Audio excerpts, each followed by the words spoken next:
Welcome back, everyone. We just returned from executive session. The board has spent the last month reviewing many resumes of potential candidates to fill the MCS executive and for executive director position. And we've also deliberated last week and this week, and it was not an easy decision, or it is not an easy decision. Do we have a motion? Yes, I make a motion to offer the interim executive director position to Matt Henry, and that we empower Julia and Dan to negotiate a contract with them. All right, do we have a second? Thank you, Marie. All those in favor? Motion passes. Any opposed, please vote your opposition, but I saw that all four that are here approved it. Matt Henry brings over 30 years of experience in education, including leadership at the principal and superintendent levels. He's a dedicated listener and is experienced in collaboration with school boards, teachers, staff, and communities.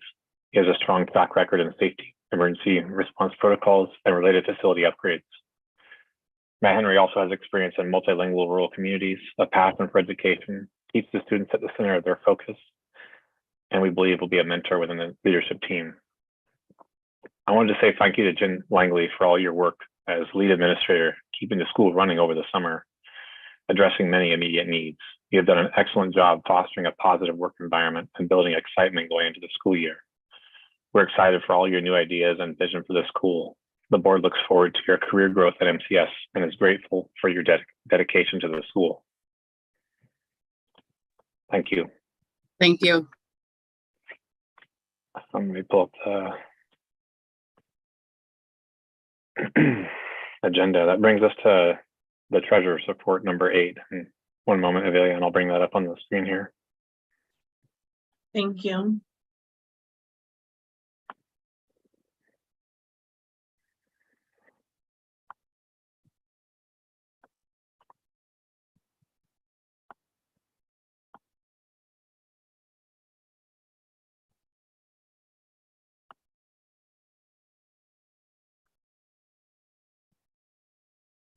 Can you see that?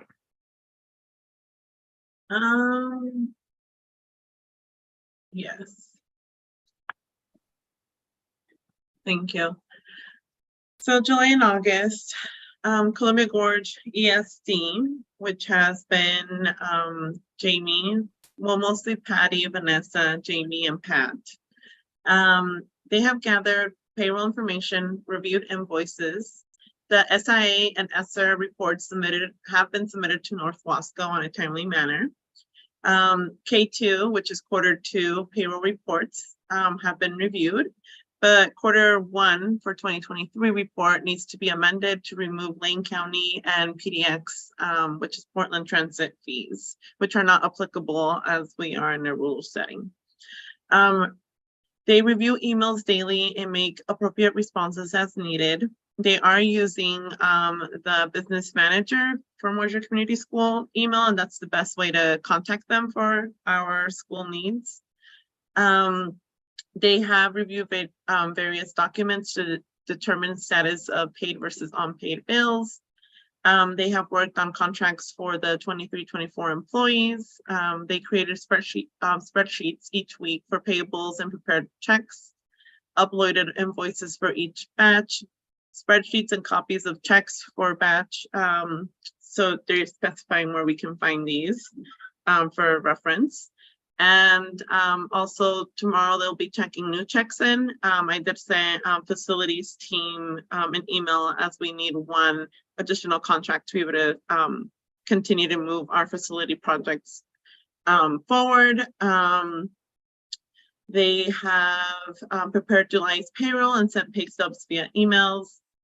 They have continued to make bank deposits, and they have also contacted the credit card to be able to waive the interest that was accumulated during our transition period. And checks are being made once a week for payables, but they're still being met within the due dates. Okay, this is helpful. It says that they worked on the contracts. Have the teachers received their contracts and the staff for this year? Do we know? Dan, you're muted. I know that those were going to be sent to Dan. To Jen, I believe. Is that correct, Jen? Sorry, were you talking to me? Sorry, yeah. Were the contracts sent from the ESD over to you? I think it was last week. Yeah, they sent the contracts to me. I'm still in the process of finishing some of them. And then I'm gonna need to meet with one of you to have you sign them. I No was problem. waiting. Let me I know. was waiting. Yeah, I was waiting for to finalize some from the last meeting. Okay. And then I had to do a couple other things with some of the contracts. So yeah, I should have them done tomorrow or the next day. I had to wait for some information back for some of the staff to update the contracts. Sounds great. Thank you. Let me know and I'll be available to sign. You're welcome. Or So Julia. I don't know if I just wanted Or to whoever. so Robbie has my video shut off, so I can't turn it on. Okay, there we go. That's okay. All right. Thank you. Yes, and there's still some accounts that we're trying to get a hold of, including with the credit cards. We're not using any of the credit cards right now as we need removed past authorized signers from those. And I wonder if we just abandon those for now. That's kind of a difficult thing to get done, and just get new credit cards, both from our bank, but also maybe just pursue new credit cards so we can make that easier. Okay.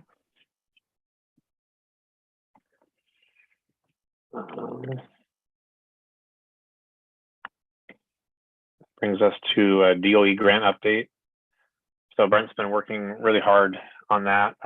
There's been many meetings as a volunteer that he's doing at least once a week. One of our current hiccups is that a lot of every grant that you get out there has in-kind matching money that you have to have as an organization. So initially on the grant, we put in ESSER funding, and I don't believe if we used the Energy Trust of Oregon grant, but we used some of those fundings. And so I have a call in and email in to B21 to look and see if we can reallocate some of our ESSER stuff and instead of spending it on HVAC, spend it on our other facilities upgrades so that we could free up the money we would spend on those things and use that as our in-kind part of our obligation for the grant. So there's just a lot of in the background work that we're trying to do to satisfy the DOE and everything that's necessary there. So we'll have some more updates at the next meeting on that, but we'll know more later on this week from D21 on what the parameters are for the ESSER funding. OSBA policy subscription discussion. I think we'll have to table that because Thad's not here and he was the one who was going to head that up. But I think we generally want to keep the subscriptions going. These are subscriptions that allow us to have any new policies put on our website, on our OSBA hosted policy website, and then those are sent out. And so in the past, they've been sent to the ED, and I think maybe one of the changes should be that they're sent to the ED, but also board chair or both board chairs, or however it's set up. So I think it's very important that we work on that. We do continue to get those policy subscription updates, but how we process them is the discussion that we need to have. Does anyone have anything to add to that? I can speak to this a little bit, just that we have a subscription right now that automatically updates our policies and hosts them on the web. It costs a little bit more to do that. The district doesn't do it. They do it manually themselves with the updates, but it relieves us of some of that obligation of making sure it helps ensure that our policies are up to date. It's not a huge sum of money. Right. I would suggest that we continue with the subscription service we have now, just because of the general board workload and the risk of having our policies become out of date and not be. There's also the web hosting is an important part of the subscription. So, would you like to make a motion to do that so we can get that part of it back to Cindy at D21?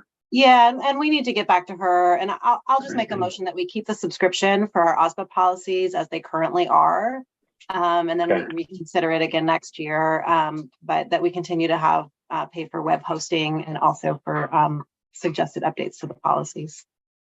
Okay, I'll second that motion. All those in favor? Any opposed, voice your opposition? Okay, that motion passes. All right, that brings us to item number 11, which is a security guard discussion seeking input from the community. Going into our upcoming year, we have a bunch of facility security work that we're working on. Those things, none of them are quite done yet, but we do have a lot of stuff in process. The doors, the fencing, the cameras, which I think were being installed this week. So there's a huge list of things that I have that will come up in the facilities report. But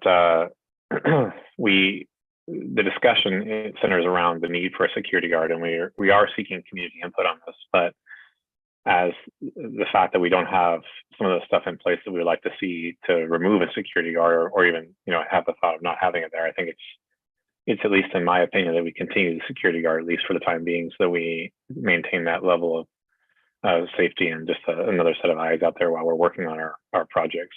And I open up to the rest of the board for discussion.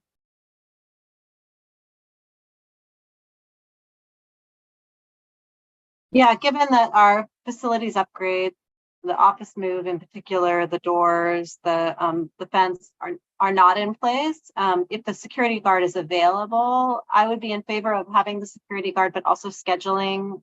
I'm curious for Jen's thoughts on this too, a community meeting on safety pretty early in the year, if as soon as it's feasible, and then it can be a discussion.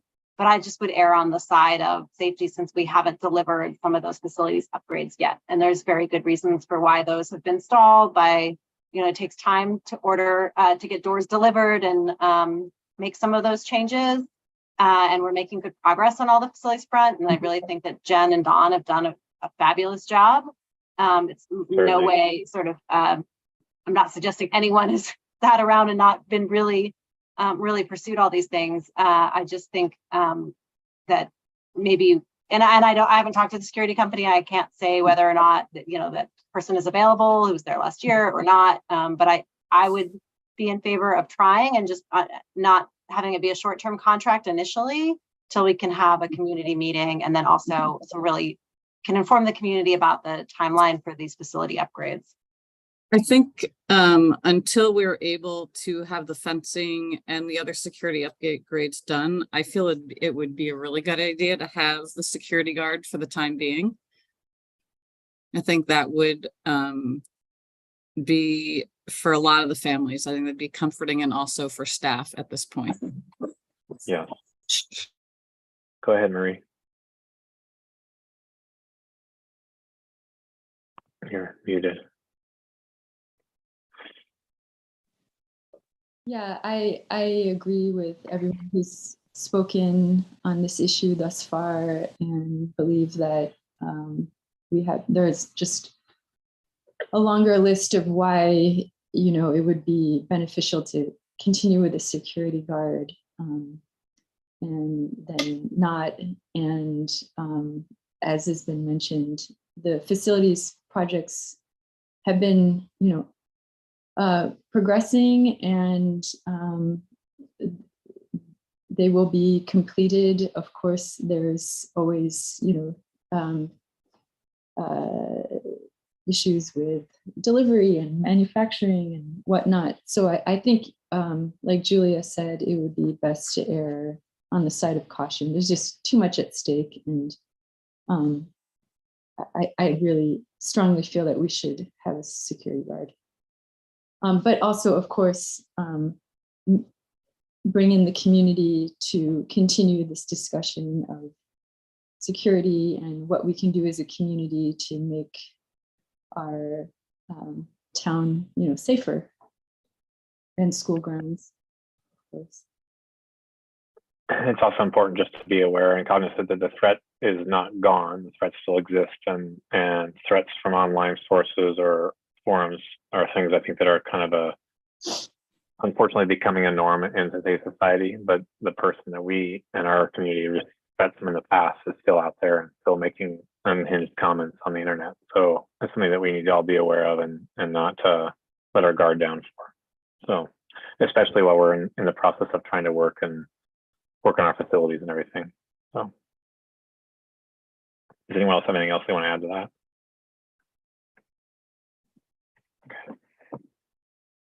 Dan, should we make a motion or just ask Jen to look into if the security guard is available and what the Yeah, let's do that. We may need to come, I don't know if we need to come back then for an emergency meeting or special meeting in order to approve it once we have the terms of a contract, but be good to figure that piece out. Okay. Yeah. So I'll make a motion that we empower Jen to make contact with the security company for services for the following school year. Can I get a second? Thank you, Avelia. All those in favor? Any opposed? Voice for opposition? Motion passes. And just quickly, because I was not left with any contact information, do you know the security company and all that? Yeah, I have it in my notes. I'll forward it Thank to you. you. Thank you. All right, Dan, go ahead. also once those contracts, I mean, when we have all the information for security on the short term, can we also ask Jen to start looking for a date for be able to bring the community and have that input? Yeah. Sound good? Absolutely. I feel like that can be handled without emotion though, right? Yeah. Thank you. You're welcome. That brings us to committee reports for facilities. So I did not make an adjustment to all this, but I meant to ahead of this meeting. But basically every other committee, school growth, wellness, and fundraising are not going to be talked about today. Facilities, Marie, I do have an update from Dawn that I can post up if you'd like me to share that to my screen, or if you have it and you want to read from it, you're welcome to do that too. It's up to you. Oh, it might have been from you. I'm not sure who it came from actually. I sent an update last night. Okay. I don't know if Dawn did. Give me one. I might just be in error. Let me get it off my file real quick.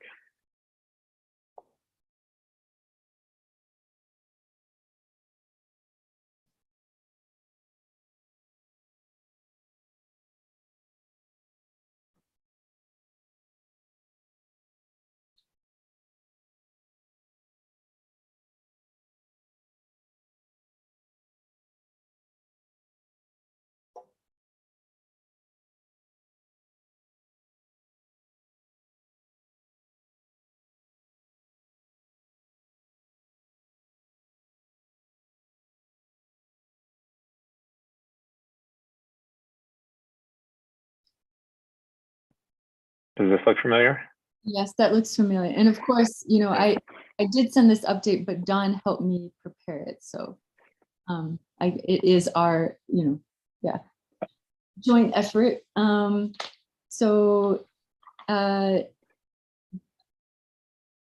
There are projects that have been completed and others that are still in the process of taking place that are active. I'll just run through them. The ADA lift is tentatively scheduled to be replaced sometime before school starts. The install is reliant on how long the manufacturer takes to get the system built and shipped. And as soon as Centric Elevator gets the unit, they will prioritize the install. So that is on its way to taking place.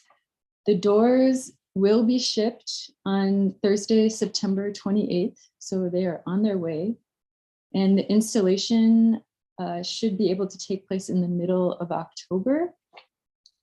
The surveillance alarm system will begin, as far as I know, on the 24th.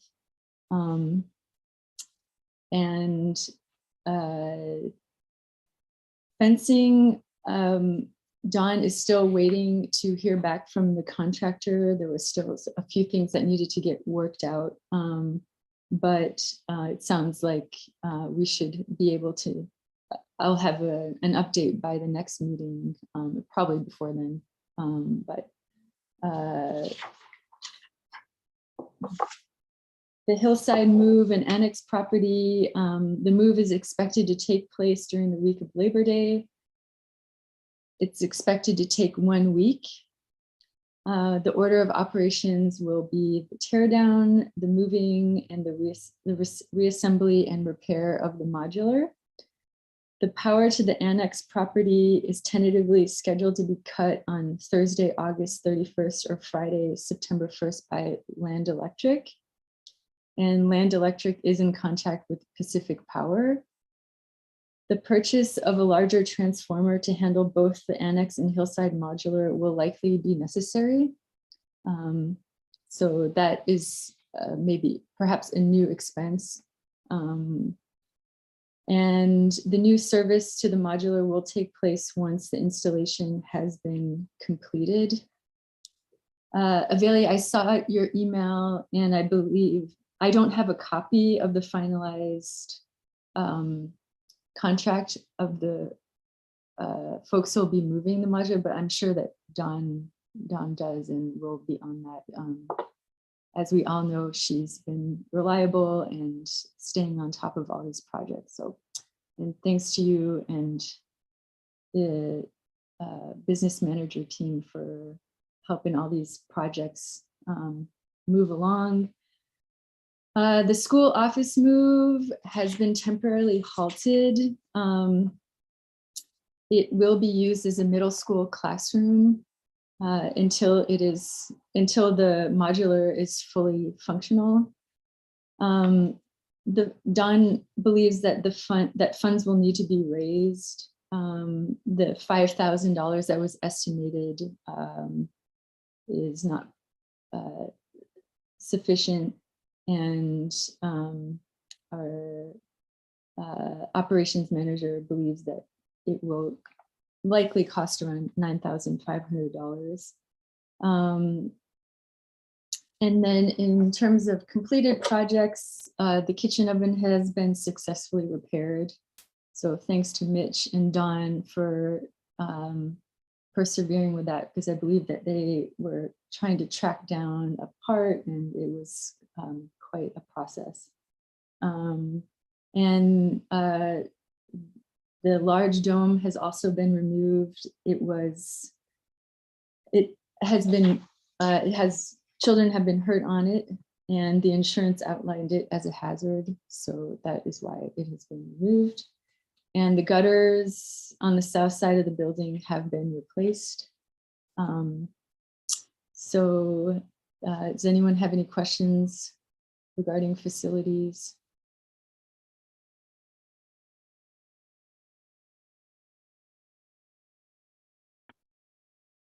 So I just have a question on the Hillside move. Will students be in Hillside for a while at the beginning of the year, or will there be no Hillside? They'll be in the, Jen's shaking her head. Will they be in the main building and then the annex? Yeah, so humanities teacher will already be in the annex. We're in the process of moving her down. And the math teacher will be in the downstairs classroom, which will be the future office temporarily until we can move her to Hillside, once it's ready to go and functional. And science is still in Gizmo? Yes, yeah. And the plan as of now is to leave science in Gizmo. I guess we'll have future discussions as the possibility of moving it to the other classroom in Hillside. Great, thank you. And all of those, sorry, my dogs want dinner. All of those spots, the kids have access, there's restrooms there, or how do they walk between them? I guess if they're in their main building, Gizmo's got a restroom. Does the annex also? Not as of now, not yet. Okay. Yeah. The plan that's been tentatively talked about there is that to have a portable down there, portable restroom available until the repiping is completed and the pipes are renewed. And then once that's done, then the restrooms in the annex will be able to be used. So they'll have the option of either using the portable down there or going up to the school. But that's something that Jen's working on. Yeah, and by portable, I believe Dan and Jen, correct me if I'm wrong, but the discussion was to have a portable like you would see on a movie set. Where you, it's It's not like a movie set one. It's an ADA accessible restroom that's provided by like you see on it's not the small one you'd see in a construction site, it's the bigger one.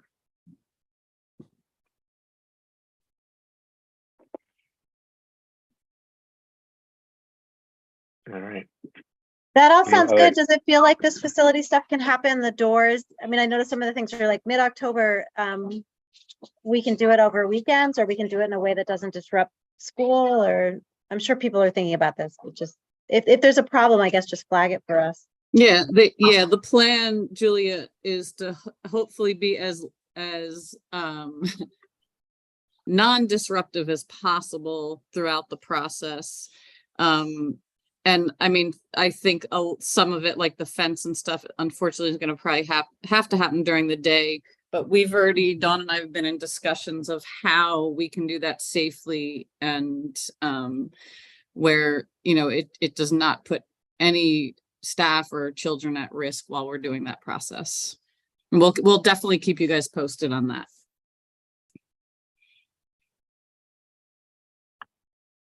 All right, thank you. Good questions there. Any other questions for Marie in the facilities questions?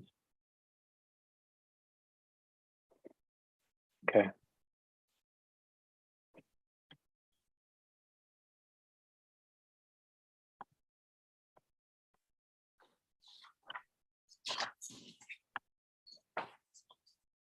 Too many windows open here. All right, that brings us to action item number 13, which is appointing new board members. We had, just so everyone's remembering, we have 2 empty board seats right now. Generally, we have a 7-member board. Because those board seats are empty and they were vacated in the middle of their terms, they'll be appointed by the board members in attendance today. Of those 2 empty seats, we have 4 candidates, which was awesome to see. We had 4 candidates that submitted interest and all have awesome resumes and backgrounds that make the choice difficult to looking between them to figure out who to appoint. It's hard as a board, especially, I guess in my experience, it's always been maybe one for one. There's never really been an excess amount of people. So it's great to see the interest in the community. All the board members have already received the board applicants' information. And so as a whole, we need to narrow it down to 2 members and then fit the members that are narrowed down to 2 into one of 2 spots. There's one spot that's good for another 2.5 years, a little more than that, and then one that expires in 2026. There's one that expires in June of 2025 for another 1.5 years on that one. So we have the opportunity here for anybody who's on this list to speak for a couple minutes, and I would just go in order, probably alphabetically. So Caleb Bertheson would be first. Bob Cushman, who's he's out of the country right now, would be second. Then McKenna McKee, and then Emily Strands. So with that, we've all already read your letters, but if you would like to take, Caleb, if you'd like to take a couple minutes and just introduce yourself to the board, and then say anything else you'd like to say, you're more than welcome to. All right, can you hear me okay? Okay, I just want to introduce myself. I'm Caleb Berthelson, so you can put a face to the name for those that don't need me, but I think my application kind of speaks for itself. I don't really have anything else to add unless there's questions for me. Any board members have any questions? No. Thank you, Caleb. McKenna, are you here? Is that iPhone?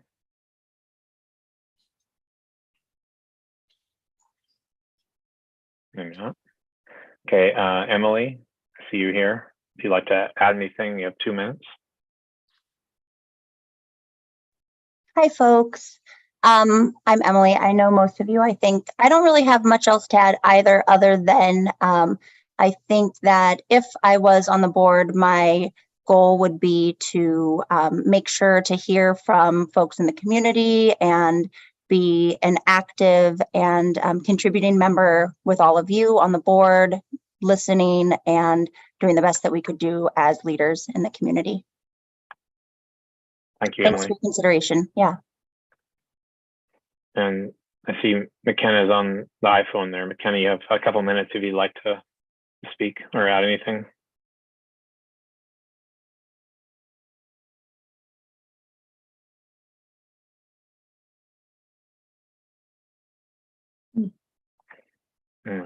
I don't think I can manually unmute her.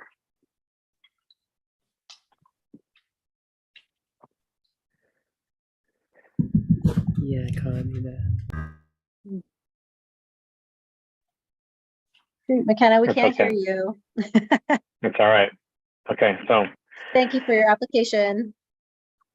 of those four, so we have 4 good candidates to choose from, and I'd open it up to the board to, give their preference or notes of anybody that they found that they really resonated with. We can start the discussion anywhere. I think when I'm looking for those things, I look at the amount of time people say they can spend on the board. And board work, as we've all seen, it's been pretty intensive over the last few months. Generally, it's not as bad as it's been.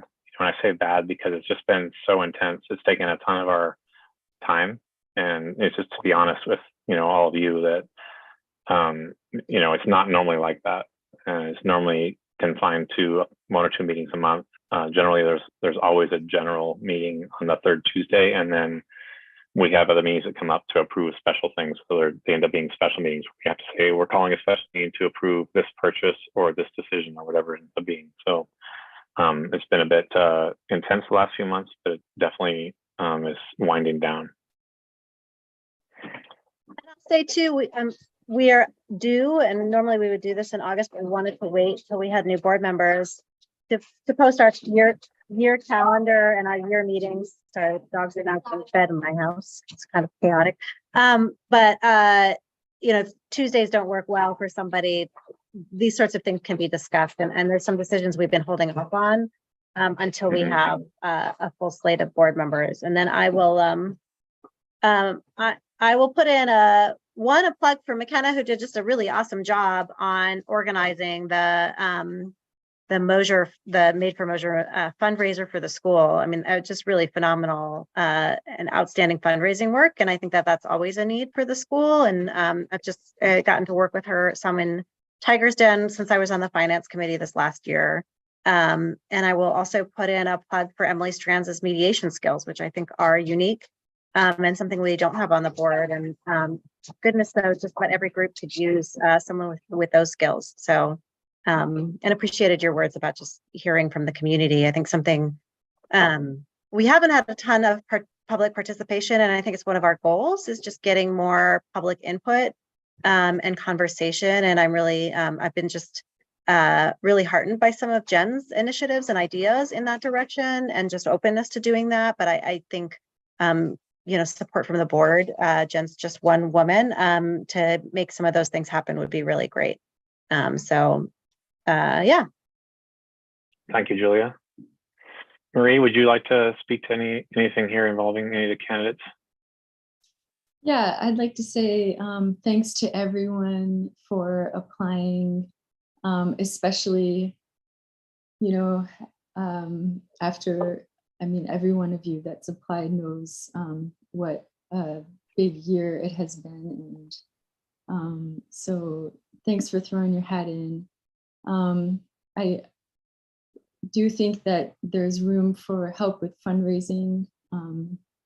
As we all know, this is a nonprofit school. And as we move forward, we have facilities projects and things are always coming up. And I do think that this is a time, and I don't believe there's anyone currently on the board that has such a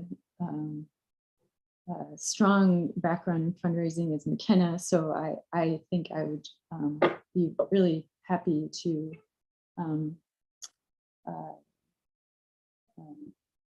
support her in becoming a new board member. And also, I believe this board is really committed alongside with Jen to, do more outreach with the community. And I think it would be invaluable to have the mediation help of Emily. So I guess I'm following Julia's lead. And Caleb, thank you so much for,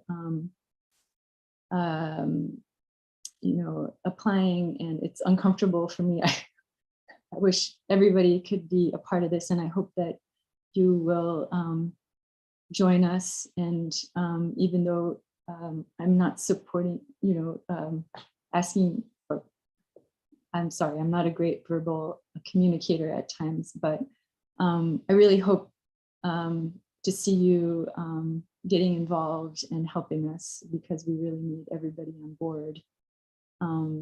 And you have skills that we could also benefit from. So anyways, I want to thank everybody, but my choices today will be for McKenna and Emily.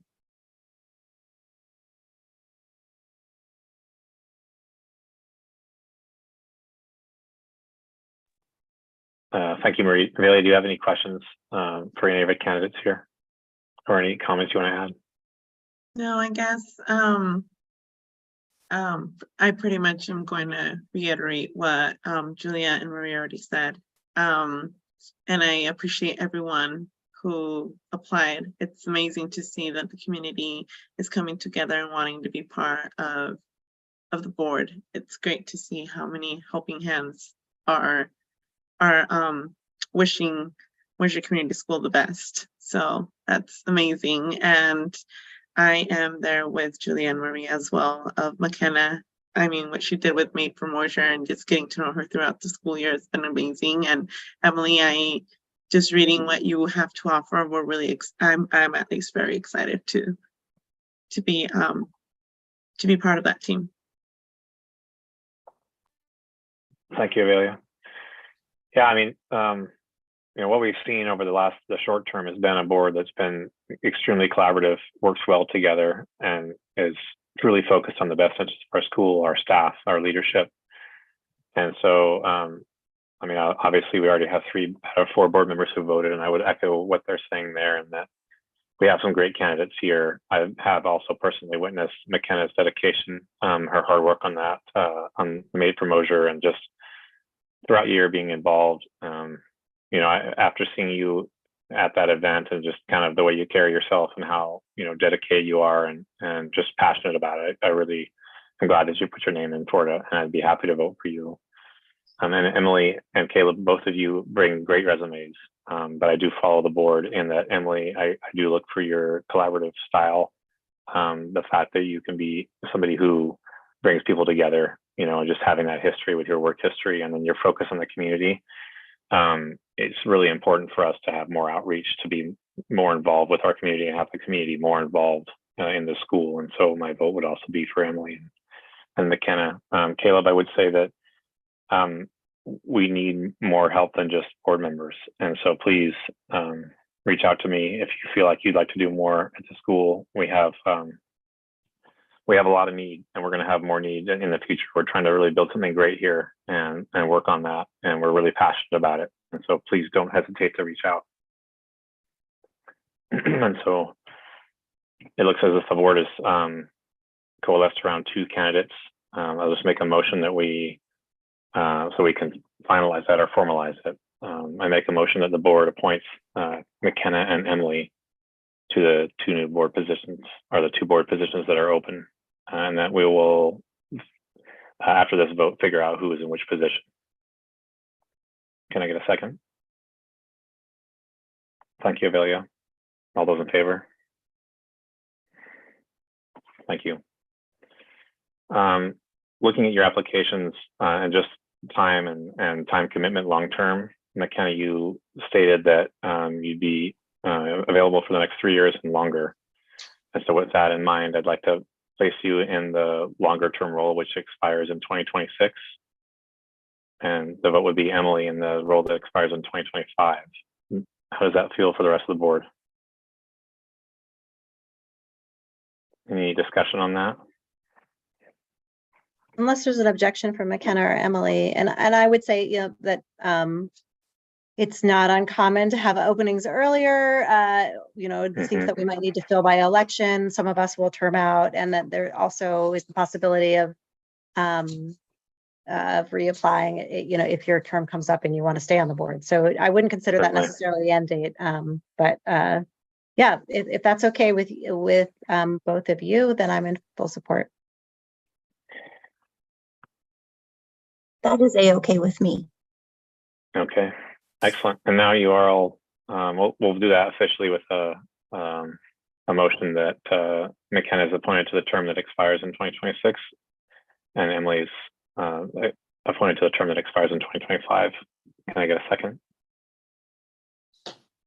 Thank you, Julie. All those in favor? Any opposed?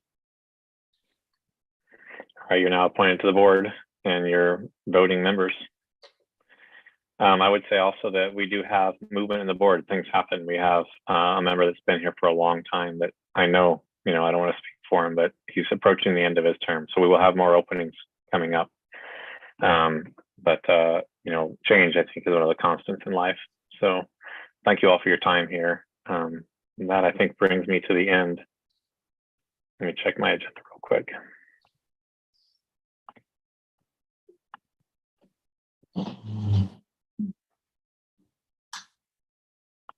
That brings me to the end of our board meeting.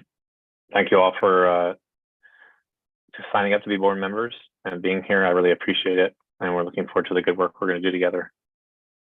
Have a great evening. Thanks, folks. Good night, everybody. Thank you, Good night. Robin.